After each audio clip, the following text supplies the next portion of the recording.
आईला वृद्धाश्रमात सोडताना दोन्ही मुलांना वाटलं होतं आता आयुष्य शांत होईल, पण त्यांना माहीत नव्हतं आईने एका कागदावर अशी काही शेवटची इच्छा लिहून ठेवली आहे की तिच्या मृत्यूनंतर त्यांचं संपूर्ण आयुष्यच उलतापालत होणार आहे.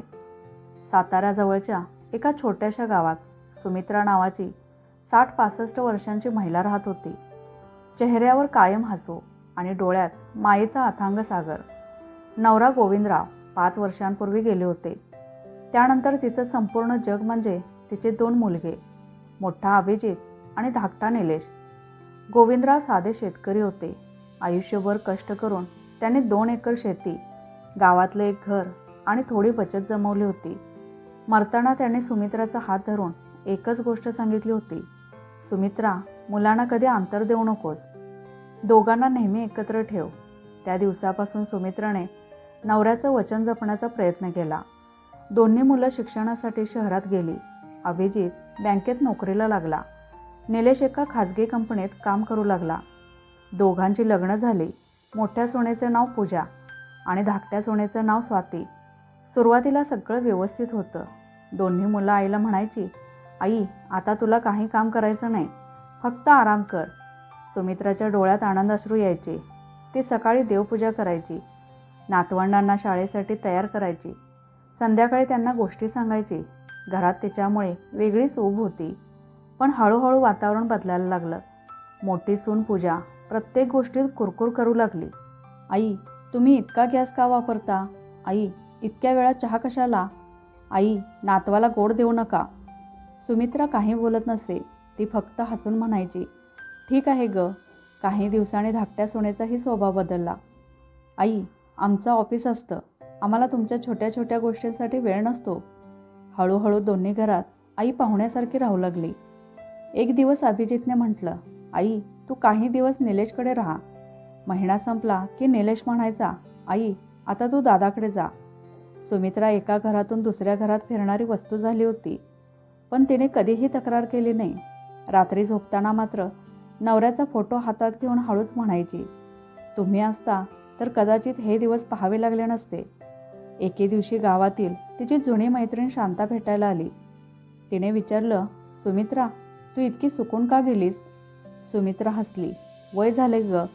शांताने तिचा हात धरला. खोटं बोलू नकोस, तुझे डोळे सगळं सांगतायत.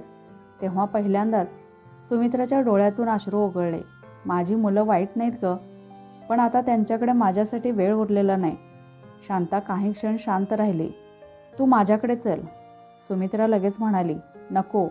आईने मुलांच्या घरातून बाहेर पडू नये.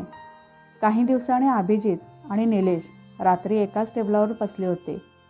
पूजा आणि स्वातीही त्यांच्यासोबत होत्या. घरात गंभीर वातावरण होतं. पूजा म्हणाली, असं किती दिवस चालणार? निलेशने विचारलं, म्हणजे? आईची जबाबदारी. आपल्याला ऑफिस, मुलं, खर्च सगळं सांभाळायचं आहे. स्वातीने लगेच होकार दिला. हो ना, रोजच्या रोज हे शक्य नाही. अभिजित बराच वेळ गप्प बसला. नंतर हळू आवाजात म्हणाला, मग काय करायचं? पूजा काही क्षण थांबली आणि शांतपणे म्हणाली, मी एका चांगल्या वृद्धाश्रमाबद्दल ऐकलं आहे.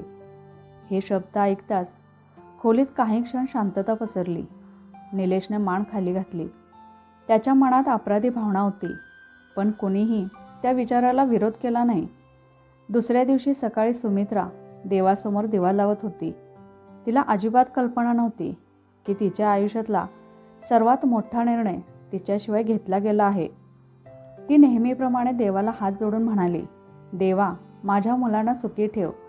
आणि बाहेर हॉलमध्ये बसलेले दोन्ही मुलगे वृद्धाश्रमात नेण्यासाठी लागणारी कागदपत्र गोळा करत होते.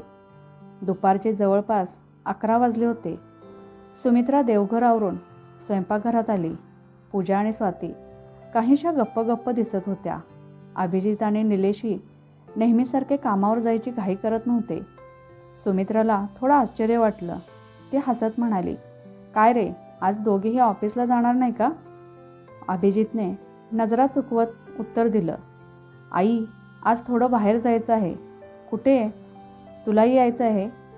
सुमित्राच्या चेहऱ्यावर आनंद उमटला. अरे वा, किती दिवसांनी सगळे मिळून बाहेर जातोय. तिने पटकन कपाट उघडलं. नवऱ्याने लग्नाच्या वाढदिवसाला आणलेली साधी पण आवडती साडी तिने काढली, केस व्यवस्थित विंचरले आणि देवासमोर हात जोडले. आजचा दिवस चांगला जाऊ दे. तिला अजूनही काहीच कल्पना नव्हती. थोड्याच वेळात 4 चाकी गाडी घराबाहेर निघाली. सुमित्रा मागच्या सीटवर बसली होती. खिडकीतून बाहेर पाहत ती गाव, झाडं, शेती निहाळत होती. मध्येच ती म्हणाली, आपण मंदिरात चाललोय का? कोणीच उत्तर दिलं नाही. थोड्या वेळाने ती पुन्हा म्हणाली की नातेवाईकांकडे. पुन्हा शांतता. तिच्या मनात पहिल्यांदाच शंकेची एक हलकीशी रेष उमटली. साधारण तासाभराने गाडी एका मोठ्या इमारतीसमोर थांबली. फाटकावर मोठ्या अक्षरात लिहिलं होतं, आनंद वृद्धसेवा आश्रम. ते शब्द पाहताच सुमित्राच्या चेहऱ्यावरचं हास्य क्षणात विरलं. ती काही क्षण त्या फलकाकडे पाहतच राहिली. नंतर हळू आवाजात विचारलं, अभिजित, आपण इथे कशासाठी आलो आहोत? अभिजितच्या तोंडातून शब्दच फुटेना. निलेशने धीर करून म्हटलं, आई, काही दिवस इथे राहा. काही दिवस? हो, तुझी नीट काळजी घेतली जाईल. सुमित्राने एकदा दोन्ही मुलांकडे पाहिलं. तिच्या डोळ्यात हजारो प्रश्न होते. माझी काळजी की माझा भार कमी करायचा आहे? त्या प्रश्नाचं उत्तर कोणाकडेच नव्हतं. पूजा पुढे आली. आई, इथे डॉक्टर आहेत, नर्स आहेत, तुमच्या वयाचे खूप लोक आहेत, तुम्हाला बरं वाटेल. सुमित्रा शांतपणे म्हणाली, मला माझ्या मुलांसोबत राहिलं की बरं वाटतं. क्षणभर सगळे गप्प राहिले. आश्रमातील एक कर्मचारी बाहेर आला. त्याने नम्रपणे विचारलं, सुमित्राताई? अभिजितने कागदपत्र त्यांच्या हातात दिली. कर्मचारी म्हणाला, या, तुमची खोली तयार आहे. सुमित्राने शेवटचे एकदा मुलांकडे पाहिलं. तिला वाटलं कदाचित आता ते म्हणतील, आई चल घरी जाऊ. पण तसं काहीच झालं नाही. ती शांतपणे गाडीतून उतरली. तिच्या हातात फक्त एक छोटी बॅग होती. संपूर्ण आयुष्यभर जपलेला संसार त्या एका बॅगेत मावला होता. खोलीत पोचल्यावर कर्मचारी म्हणाला, ही तुमची खाट. काही लागलं तर मला सांगा. तो निघून गेला. अभिजित आणि निलेश काही क्षण उभे राहिले. अभिजितने आईच्या हातात थोडे पैसे ठेवले. आई, काही लागलं तर फोन कर. सुमित्रा हलकसं हसली. फोन केला तर याल? अभिजितची नजर खाली गेली. निलेशच्या डोळ्यात पाणी आलं. तो काही बोलणार इतक्यात स्वातीने त्याला बाहेर चल अशी खूण केली. दोघांनी आईच्या पाया पडले. सुमित्राने थरथरत्या हाताने त्यांच्या डोक्यावर हात ठेवला. सुखी राहा, तिने एवढंच म्हटलं. मुलं वळली. दार बंद झालं. गाडीचा आवाज हळूहळू दूर गेला. सुमित्रा खिडकीपाशी उभी राहून बराच वेळ त्या दिशेला पाहत राहिली. गाडी दिसेनाशी झाली. तरीही ती तिथेच उभी होती. तिच्या डोळ्यातून अश्रू वाहत होते. पण ओठांवर एकच वाक्य होतं, देवा, माझ्या मुलांना कधीही दुःख देऊ नको. तेवढ्याच शेजारच्या खाटेवर बसलेल्या एका वृद्ध महिलेने तिचा हात अलगद धरला. पहिलाच दिवस आहे ना? सुमित्राने मान हलवली. ती महिला हसत म्हणाली, रडू नको. इथे आलेला प्रत्येकजण पहिल्या दिवशी दाराकडेच पाहत बसतो. कारण प्रत्येकाला वाटत असतं आपली मुलं आपल्याला परत न्यायला येतील. सुमित्राने काही उत्तर दिलं नाही. ती शांतपणे आपल्या बॅगेतून नवऱ्याचा फोटो बाहेर काढून उषाजवळ ठेवू लागली. सुमित्राने उषाजवळ गोविंदरावांचा फोटो अलगद ठेवला. हात जोडले आणि डोळे मिटले. आज पहिल्यांदाच तुमच्याशिवाय नाही तर आपल्या मुलांशिवाय मी एकटी झाले. तिच्या डोळ्यातून पुन्हा अश्रू वाहू लागले. तेवढ्या शेजारच्या खाटेवर बसलेल्या त्या वृद्ध महिलेने स्वतःची ओळख करून दिली. माझं नाव कमलाबाई. सुमित्राने हलकंसं हसू दिलं. मी सुमित्रा. कमलाबाई म्हणाल्या, किती मुलं आहेत? 2 मुलगे. माझाही एक मुलगा आहे. 5 वर्षांपूर्वी इथे सोडून गेला. सुरुवातीला म्हणाला होता, आई महिनाभरात घेऊन जातो. तो महिना अजून संपलेलाच नाही. हे ऐकून सुमित्राचं हृदय पिळवटून गेलं. ती काही बोलू शकली नाही. संध्याकाळी आश्रमातील सर्व वृद्ध मंडळी प्रार्थनेसाठी एकत्र आली. कोणी शांतपणे रामरक्षा म्हणत होतं, कोणी जप करत होतं, तर कोणी फक्त दाराकडे पाहत बसलं होतं. त्या प्रत्येक चेहऱ्यामागे एक वेदना होती. कोणाला मुलाने विसरलं होतं, कोणाला मुलीने, तर कोणाला स्वतःच्या माणसाने. सुमित्रा त्या सगळ्यांना पाहत होती. तिला जाणवलं ती एकटी दुःखी नाही. रात्री जेवणाची घंटा झाली. सगळे रांगेत उभे राहिले. सुमित्रालाही ताट मिळालं. पहिला घास तोंडात टाकताच तिच्या डोळ्यांसमोर घरचं स्वयंपाकघर आलं. नातवंड म्हणायची, आजी तुझ्या हातची आमटी भारी लागते. आणि आज ती दुसऱ्यांच्या हातचं अन्न गप्प बसून खात होती. त्या रात्री तिला झोप लागलीच नाही. कधी नवऱ्याची आठवण, कधी मुलांचे लहानपणीचे दिवस तिला आठवू लागले. अभिजितला लहानपणी ताप आला होता. 3 रात्री ती स्वतः जागी राहिली होती. निलेशला शाळेत जायला चप्पल नव्हती. तिने स्वतःच्या सोन्याच्या बांगड्या विकल्या होत्या. गोविंदराव म्हणाले होते, तुझे दागिने गेले. ती हसून म्हणाली, दागिने पुन्हा घेता येतील, पण मुलांचं भविष्य नाही. त्या आठवणी तिच्या मनात चित्रपटासारख्या फिरत होत्या. सकाळी आश्रमाचे व्यवस्थापक माधवराव सर्वांची विचारपूस करत होते. ते सुमित्राजवळ आले. काही अडचण आहे का? नाही, इथे एक सवय आहे. ज्यांना आवडेल त्यांनी दररोज थोडं लिहायचं. मनातलं कागदावर उतरवलं की मन हलकं होतं. असं म्हणत त्याने एक सुंदर वही आणि पेन तिच्या हातात दिलं. सुमित्राने ती वही हातात घेतली. बराच वेळ ती तिच्याकडे पाहत राहिली. दुपारी सगळे विश्रांती घेत होते. सुमित्रा मात्र खिडकीजवळ बसली होती. तिने वहीचं पहिलं पान उघडलं. काही क्षण पेन हवेतच थांबलं. मग तिने पहिलं वाक्य लिहिलं, प्रिय मुलांनो. एवढं लिहिताच तिच्या डोळ्यातून अश्रू टपकले आणि शाईसोबत ते शब्दही ओले झाले. तिने पुन्हा लिहायला सुरुवात केली, तुमच्यावर माझा राग नाही. आई मुलांवर राग धरत नाही, पण एक गोष्ट मनात कायम राहील. तुम्ही मला घरातून बाहेर काढलं तरी मी रोज देवाकडे तुमच्यासाठीच प्रार्थना करते. ती रोज थोडं थोडं लिहू लागली. त्या वहीत तिने दुःख लिहिलं, आठवणी लिहिल्या, मुलांचं बालपण लिहिलं, नवऱ्यासोबतचे संघर्ष लिहिले आणि प्रत्येक पानाच्या शेवटी एकच वाक्य असायचं, माझ्या मुलांना सुखी ठेव. आश्रमातील कर्मचारीही तिचा स्वभाव पाहून तिचा आदर करू लागले. कोणी आजारी असेल तर ती त्याला पाणी द्यायची. कोणाला औषधाची वेळ झाली की आठवण करून द्यायची. थोड्याच दिवसात सगळे तिला प्रेमाने सुमित्राताई म्हणू लागले. पण दिवसातून एक वेळ अशी असायची, ती आश्रमाच्या मुख्य दरवाजाजवळच्या बाकावर जाऊन बसायची. बाहेरून एखादी कार आली की तिचे डोळे चमकायचे. क्षणभर वाटायचं कदाचित माझी मुलं आली असतील, पण प्रत्येक वेळी दुसरंच कोणीतरी उतरायचं आणि ती पुन्हा शांतपणे उठून आपल्या खोलीत परत यायची.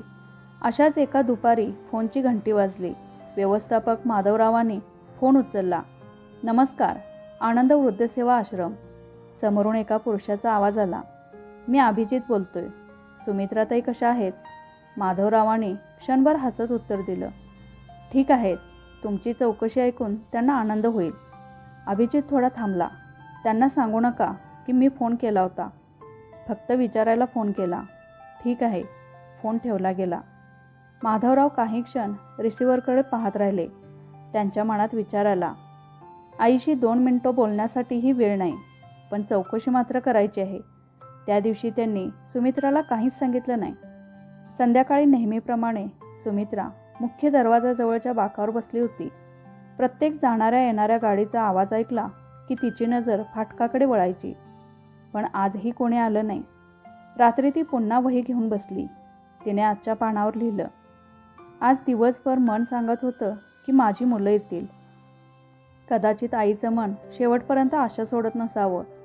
जर कधी ही वही त्यांच्या हातात पडली तर त्यांना एवढंच सांगायचं आहे की मला त्यांच्यावर अजूनही तितकंच प्रेम आहे. ती वही बंद करून उशाखाली ठेवली. दिवस जात होते. दिवाळी आली. आश्रमात सगळे वृद्ध मिळून पणत्या लावत होते. काही स्वयंसेवक फराळ घेऊन आले होते. सगळ्यांच्या चेहऱ्यावर हसू आणण्याचा प्रयत्न करत होते. सुमित्रा ही सगळ्यांसोबत बसली होती. पण फटाक्यांचा आवाज ऐकताच तिला आठवलं. घरात नातू तिचा हात धरून म्हणायचा, आजी तू माझ्यासोबत फुलबाजी लाव ना. ती नकळत हसली आणि पुढच्या क्षणी तिचे डोळे भरून आले. कमलाबाईंनी तिच्या खांद्यावर हात ठेवला. आठवणी आहेत, त्या विसरता येत नाहीत. सुमित्रा फक्त मान हलवून शांत बसली. दुसरीकडे अभिजित आणि निलेश आपापल्या आयुष्यात व्यस्त झाले होते. सुरुवातीला महिन्यातून एकदा आश्रमाची फी भरली जायची. मग ती ऑनलाईन भरली जाऊ लागली. नंतर तीही उशिरा भरली जाऊ लागली. भेटायला मात्र दोघांपैकी कोणीही आलं नाही. एका रविवारी अभिजितच्या मुलाने आर्यनने अचानक विचारलं, बाबा आजी कधी येणार? अभिजित दचकला. का रे? शाळेत सगळ्यांच्या आजी आल्या होत्या, माझी आजी का नाही आली? अभिजितकडे उत्तर नव्हतं. त्याने विषय बदलला. पण त्या रात्री त्याला बराच वेळ झोप लागली नाही. आईचा चेहरा वारंवार डोळ्यांसमोर येत होता. दुसऱ्या दिवशी निलेशच्या घरीही असंच घडलं. त्याची मुलगी सई कपाटातून एक जुना फोटो घेऊन आली. त्या फोटोमध्ये सुमित्रा तिला मांडीवर बसवून हसत होती. सईने विचारलं, बाबा, आजी आपल्यावर रागावली आहे का? निलेशच्या छातीत काहीतरी तुटल्यासारखं झालं. तो फक्त एवढंच म्हणाला, नाही बाळा. मग ती घरी का येत नाही? निलेशने उत्तर दिलं नाही. त्या रात्री त्याने अनेकदा मोबाईल हातात घेतला, आश्रमाचा नंबर शोधला, पुन्हा मोबाईल बाजूला ठेवला. मन धजावत नव्हतं. इकडे आश्रमात मात्र सुमित्राची तब्येत हळूहळू खालावत चालली होती. तिला अधूनमधून चक्कर यायला लागली.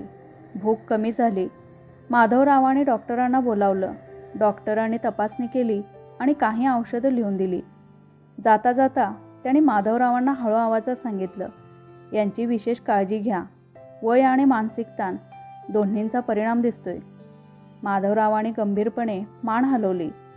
त्या संध्याकाळी सुमित्रा पुन्हा वही घेऊन बसली. यावेळी मात्र तिने आधीच्या पानांपेक्षा वेगळं काहीतरी लिहायला सुरुवात केली. ती लिहित होती अगदी विचारपूर्वक, प्रत्येक शब्द जपून. जणू त्या शब्दांवरच कुणाचं भवितव्य ठरणार होतं. सुमित्रा वहीसमोर शांतपणे बसली होती. खिडकीतून येणारा संध्याकाळचा सूर्यप्रकाश तिच्या पानावर पडत होता. हातातलं पेन थरथरत होतं, पण मन मात्र आज विलक्षण स्थिर होतं. तिने खोल श्वास घेतला आणि लिहायला सुरुवात केली. आज मला जाणवतंय की माझ्या आयुष्याचा प्रवास आता शेवटाकडे चाललाय. शरीर थकत चाललं आहे, पण मनात अजूनही माझ्या मुलांबद्दल राग नाही. फक्त एक आईची माया आहे. ती थांबली. डोळ्यात पाणी आलं. तिने ते अलगद पुसलं आणि पुढे लिहिलं, अभिजित, निलेश, जर तुम्ही कधी ही वही वाचत असाल तर स्वतःला दोष देऊ नका. प्रत्येक माणूस आयुष्यात चुका करतो, पण चूक मान्य करून बदलणारा माणूसच खरा मोठा असतो. तेवढ्यात दारावर टकटक झाली. माधवराव आत आले. सुमित्राताई, तब्येत कशी आहे? आता पूर्वीसारखी नाही. डॉक्टरांनी विश्रांती घ्यायला सांगितले. सुमित्रा मंद हसली. माधवराव, एक विनंती आहे. बोला. तिने उशा घालून ती वही बाहेर काढली. ही वही माझ्यानंतर माझ्या मुलांच्या हातात द्या. माधवरावाने आदराने ती वही हातात घेतली. नक्की. आणखी एक काम आहे. सांगा. मला एका वकिलाला भेटायचं आहे. माधवराव थोडे आश्चर्यचकित झाले. वकील? हो, मला माझं मृत्यूपत्र तयार करायचं आहे. दुसऱ्याच दिवशी आश्रमात गावातील ज्येष्ठ वकील आले. माधवरावाने त्यांना सगळं सांगितलं. वकील सुमित्रासमोर बसले. ताई, काय लिहायचं आहे? सुमित्राने काही क्षण डोळे मिटले.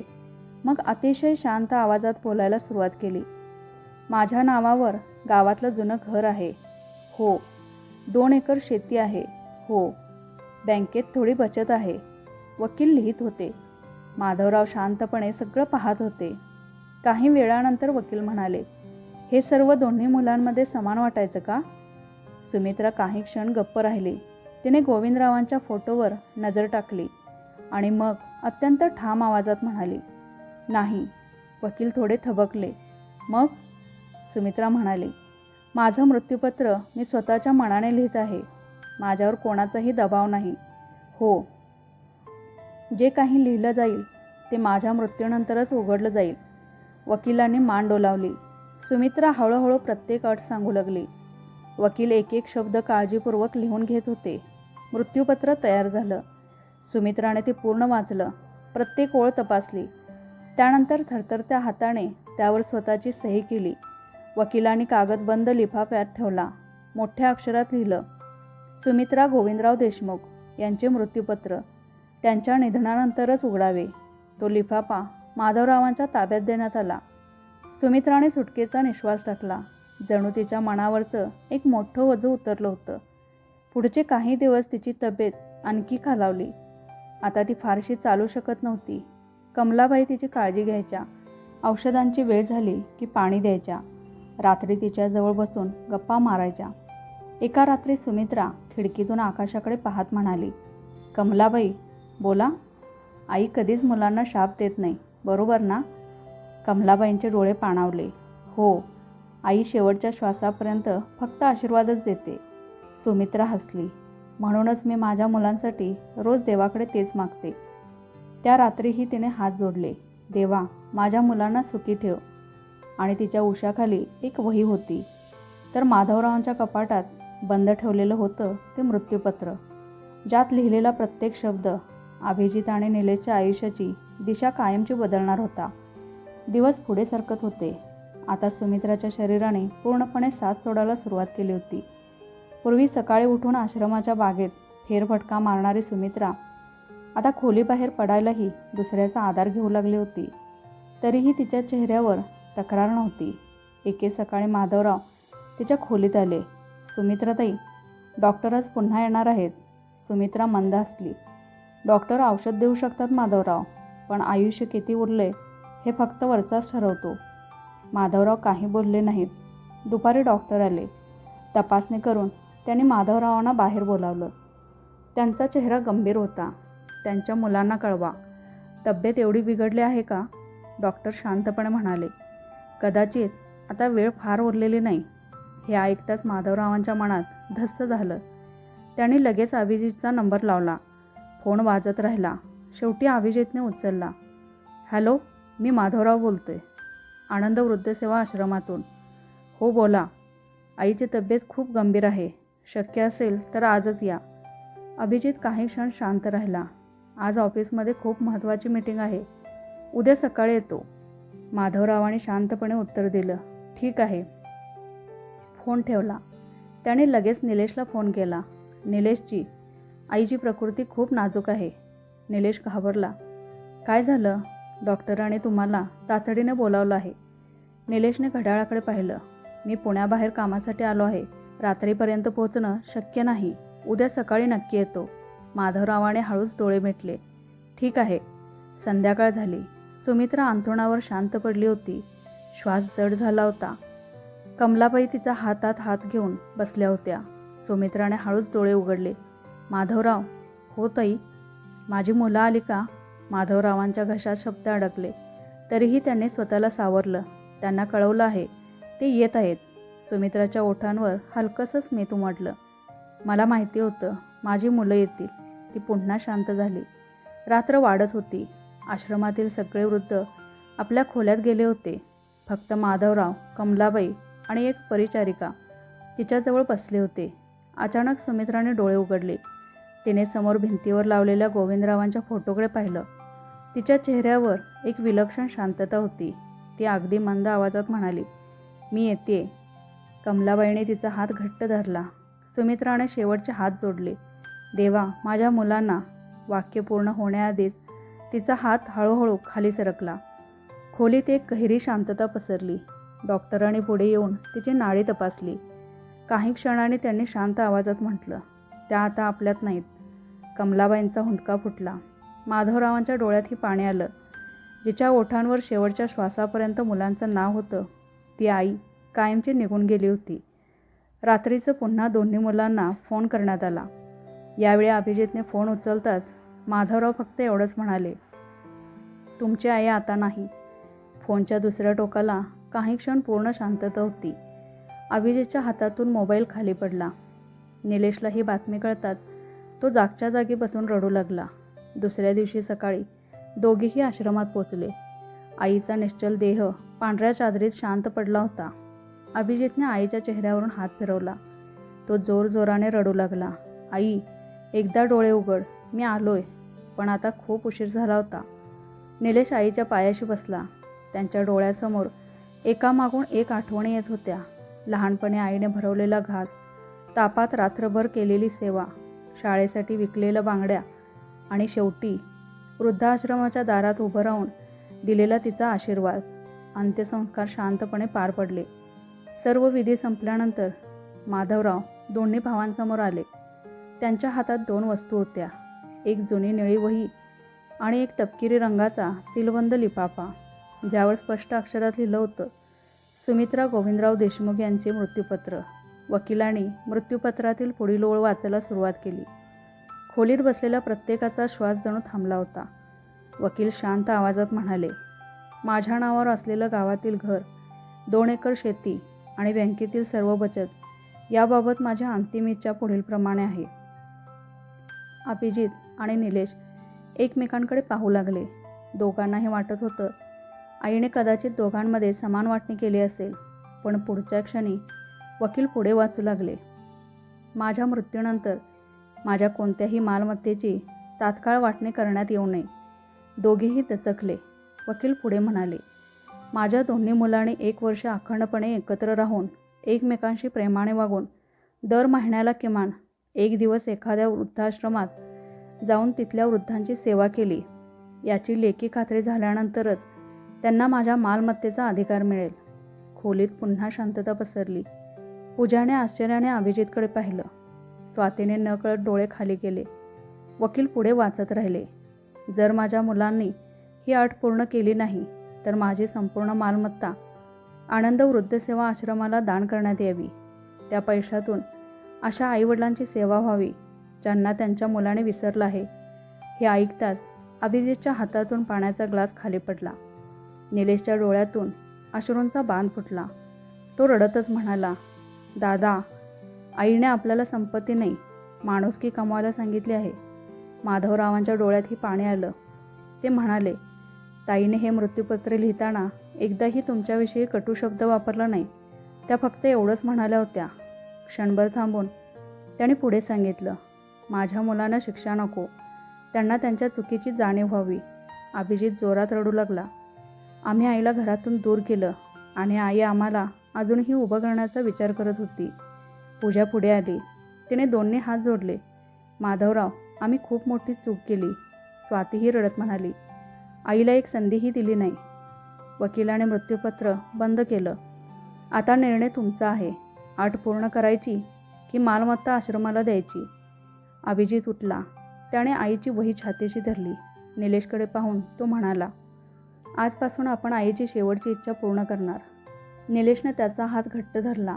हो दादा, मालमत्ता मिळाली नाही तरी चालेल, पण आईने आपल्याला माफ केलंय. आता आपण स्वतःला माफ करण्याइतकं तरी जगायला हवं. त्या क्षणी दोन्ही भावांच्या मनात पहिल्यांदा संपत्तीपेक्षा आईचं प्रेम मोठं झालं होतं आणि सुमित्राच्या मृत्यूपत्राने त्यांच्या आयुष्याची दिशा खरोखरच बदलायला सुरुवात केली होती. मृत्यूपत्र वाचून 3 महिने झाले होते. अभिजित आणि निलेश यांनी त्या दिवशी एक निर्णय घेतला होता, आईची शेवटची इच्छा पूर्ण करायची. सुरुवातीला ते फक्त मृत्यूपत्रातील अट म्हणून दर महिन्याला आश्रमात जाऊ लागले, पण हळूहळू ते दिवस त्यांच्या आयुष्यातील सर्वात महत्त्वाचे दिवस बनले. रविवार आला की दोघेही सकाळी आश्रमात पोचायचे. कोणाला औषध द्यायचं, कोणाला जेवण वाढायचं, कोणाला चालायला आधार द्यायचा, तर कोणाचं फक्त शांतपणे बोलणं ऐकून घ्यायचं. एका दिवशी एक वृद्ध आजोबा अभिजितचा हात धरून म्हणाले, बाळ, आज माझ्या मुलाचा वाढदिवस आहे. सकाळपासून त्याच्या फोनची वाट पाहतोय. अभिजितच्या डोळ्यांसमोर आईचा चेहरा उभा राहिला. तो काही बोलू शकला नाही. त्याने त्या आजोबांना मिठी मारली. त्या दिवशी घरी जाऊन तो खूप रडला. निलेशची ही अवस्था वेगळी नव्हती. एक वृद्ध आजी रोज त्याला विचारायच्या, बाळा, तू पुढच्या रविवारी येशील ना? तो हसून म्हणायचा, हो आजी, नक्की येईल. आणि प्रत्येक वेळी त्या त्याच्या डोक्यावरून हात फिरवायच्या. निलेशला जाणवायचं हा स्पर्श अगदी आईसारखाच आहे. 1 वर्ष कधी पूर्ण झालं त्यांनाही कळलं नाही. आश्रमातील प्रत्येक वृद्ध आता त्यांना स्वतःच्या मुलासारखं मानू लागला होता. माधवरावांनी दोघांना कार्यालयात बोलावलं. त्यांच्या हातात एक कागद होता. तुमच्या आईच्या मृत्यूपत्रातील सर्व अटी तुम्ही पूर्ण केल्या आहेत. कायदेशीर प्रक्रिया पूर्ण झाली आहे. आता मालमत्ता तुमच्या नावावर करता येईल. अभिजित काही क्षण शांत राहिला. मग तो म्हणाला, माधवराव, आम्हाला एक विनंती करायची आहे. बोला. अभिजितने निलेशकडे पाहिलं. दोघांनी एकाच वेळी उत्तर दिलं, आईची शेती आणि घर आम्ही ठेवू, कारण ती तिची आठवण आहे. पण बँकेतली संपूर्ण बचत ती आश्रमाला दान करायची आहे. माधवराव स्तब्ध झाले. का? निलेशच्या डोळ्यात पाणी आलं. कारण आमच्या आईला शेवटच्या दिवसात या आश्रमाने घर दिलं, आम्ही नाही. कार्यालयात बसलेल्या प्रत्येकाच्या डोळ्यात अश्रू आले. काही दिवसांनी आश्रमाच्या आवारात एका छोट्या फलकाचं अनावरण करण्यात आलं. त्यावर लिहिलं होतं, सुमित्रा गोविंदराव देशमुख, स्मृती सभागृह. खाली एक वाक्य कोरलेलं होतं, ज्या आईने स्वतःचं दुःख लपवून शेवटच्या श्वासापर्यंत मुलांसाठी आशीर्वादच मागितला. त्या दिवशी अभिजित आणि निलेश दोघेही त्या फलकासमोर उभे होते. अभिजित हळू आवाजात म्हणाला, आई, तू आम्हाला मालमत्ता नाही दिलीस. निलेशचं वाक्य पूर्ण झालं, तू आम्हाला माणूस बनवून गेलीस. दोघांनी डोळे मिटले. पहिल्यांदाच त्यांच्या मनात अपराधीपणापेक्षा कृतज्ञता जास्त होती. त्या रात्री अभिजित घरी गेला. त्याचा मुलगा आर्यन धावत आला. बाबा. अभिजितने त्याला घट्ट मिठी मारली. मग आपल्या वडिलांचा फोटो आणि आईचा फोटो एकत्र देवघरात ठेवला. हात जोडून तो म्हणाला, आई, आज समजलं. आई वडिलांना घराची गरज नसते, त्यांना आपल्या माणसांची गरज असते. त्या दिवसानंतर दोन्ही भावाने एक नियम केला. कोणताही सण असो, वाढदिवस असो किंवा आनंदाचा क्षण, त्याची सुरुवात आश्रमातील आईवडिलांसोबतच करायची. कारण ज्यांच्या आशीर्वादाने आयुष्य घडतं त्यांना कधीही एकटं सोडू नये. तर मित्रांनो, 2 मुलांनी आईला वृद्धाश्रमात सोडलं, पण आईच्या मृत्यूपत्राने दोघांचं आयुष्य बदललं. ही कथा तुम्हाला कशी वाटली ते नक्की कमेंट करून सांगा. जर या कथेने तुमच्या मनाला स्पर्श केला असेल तर या व्हिडिओला एक लाईक जरूर करा आणि अशीच हृदयस्पर्शी कौटुंबिक कथा पाहण्यासाठी आपल्या चॅनेलला सबस्क्राईब करा.